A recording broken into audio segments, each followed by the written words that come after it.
Well, I'm very excited to say that we have another broody hen. I learned a lot as I went through this process of trying to sort of identify her and make sure that she really was broody, so I wanted to share what I've learned.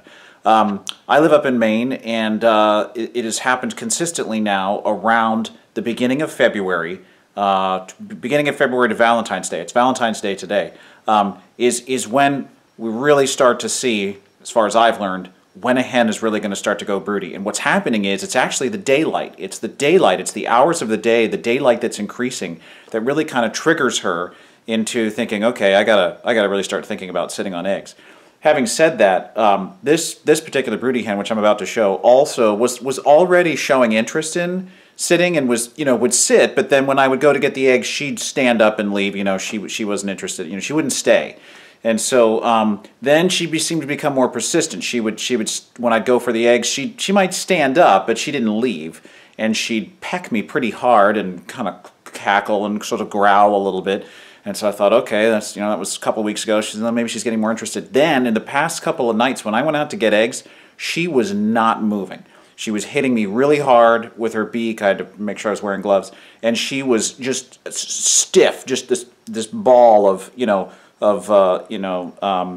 tightness, just staying right on that nest, and she would not stand up, and I had to like lift her, to get at the eggs.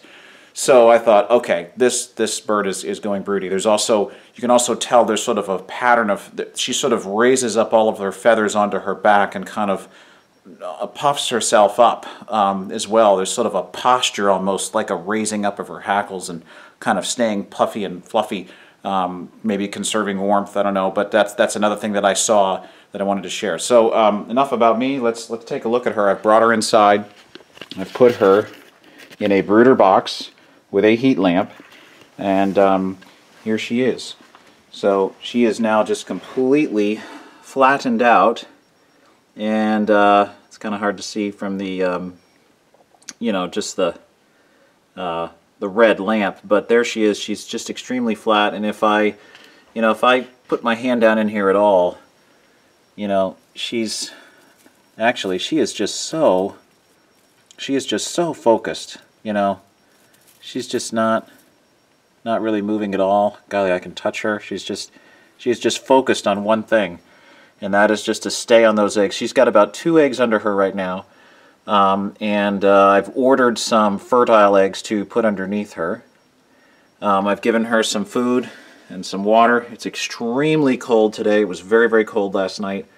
The heat lamp's keeping her warm, but she is really just completely focused. She's really flattened out. I mean, look how wide she looks. That's like twice as wide as she normally looks. I mean, she's pulled her head in against her body. She's conserving heat.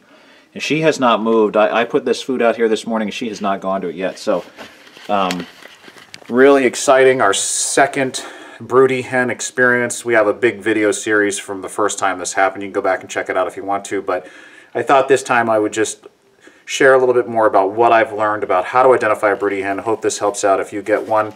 If you do, great. Go on eBay, find some fertile eggs. I mean, this is your chance to try a different breed if you want to. You can even use a chicken to hatch out ducks if you want to. I mean, you can put just about any eggs under that little girl, and she will hatch them out for you. So, good for her.